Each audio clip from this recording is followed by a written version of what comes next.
are familiar with the term divide and conquer, then this is it.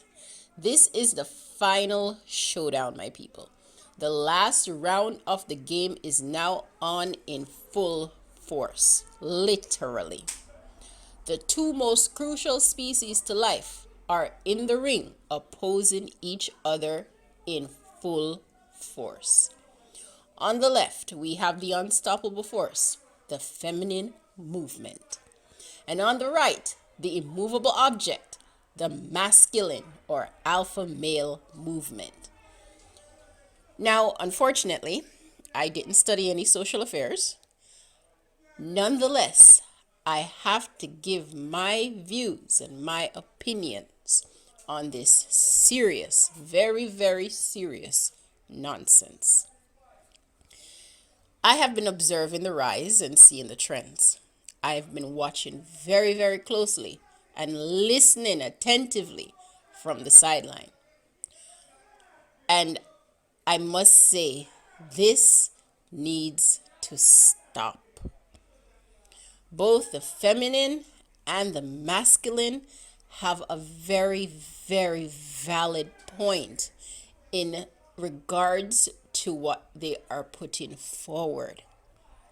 However, one that cannot be overlooked nor put aside. I have been listening to the likes of Andrew Tate. There is another one on YouTube. I think it's called Pearly something. And Kevin Samuels. And another podcast is Fresh and Fit.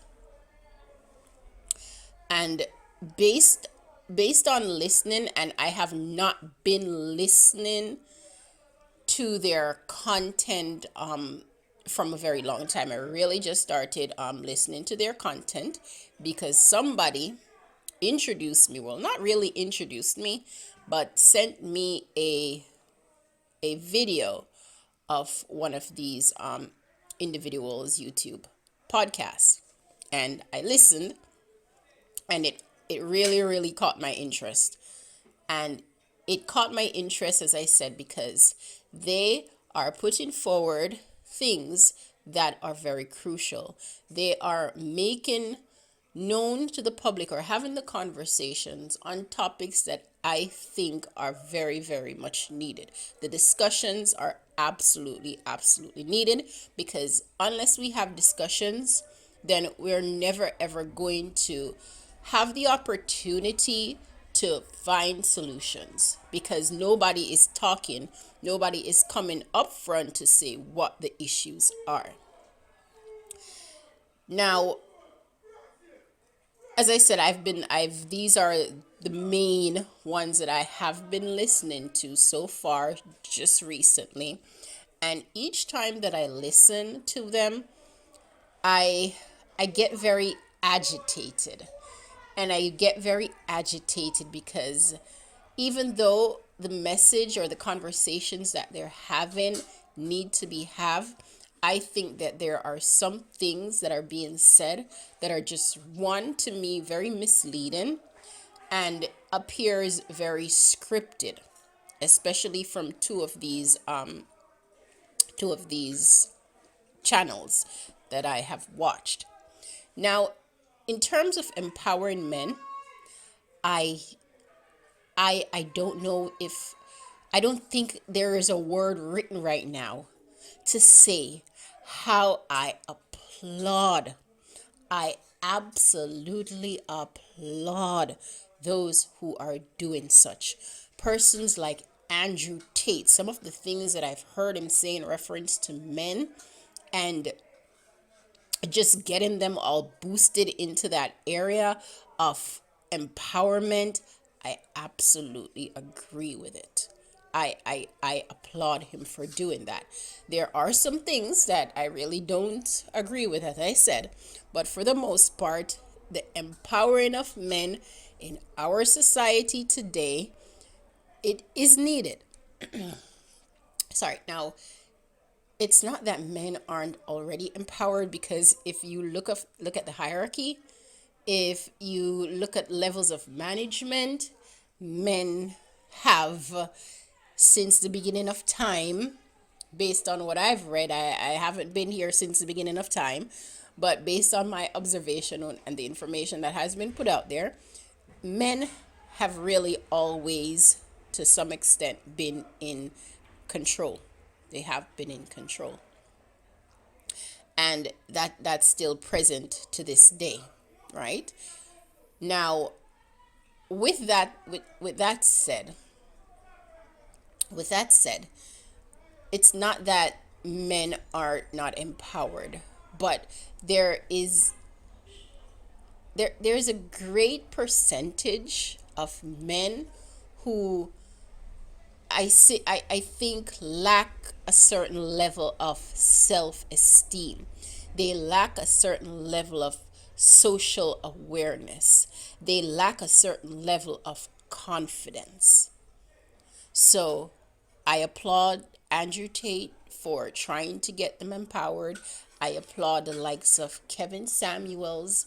I applaud the likes of Fresh and Fit based on what I have listened to.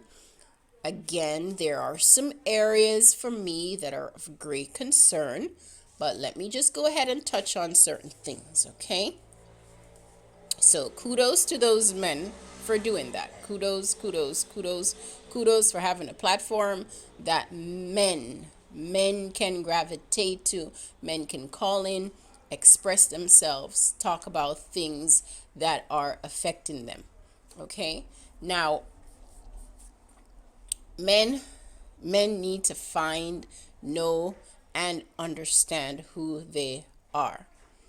Masculine, testosterone filled, strong, independent, look good, smell good, charismatic, and outspoken.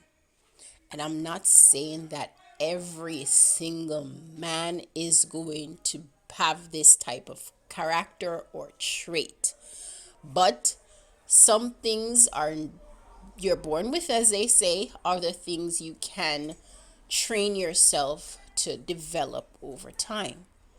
And personally, if I'm looking for a man, I want a masculine man. I do not want a feminine man. I want a man who is strong, who is independent. I wouldn't say look good in terms of the standards, especially Western standards of what a man, the right fit man should look like. Okay, so he has to be presentable. He has to smell good. And I do want to add, because I've heard this said so many times, what about the man who works in construction? What about the man who works in these type of low menial jobs? It doesn't matter. Your job is your job. After you leave your job, are you walking around going to various functions smelling like your job? No. You go and you clean up yourself and you put yourself together. Because you work in a pit doesn't mean that everybody has to know or everybody has to see and say that's where you work.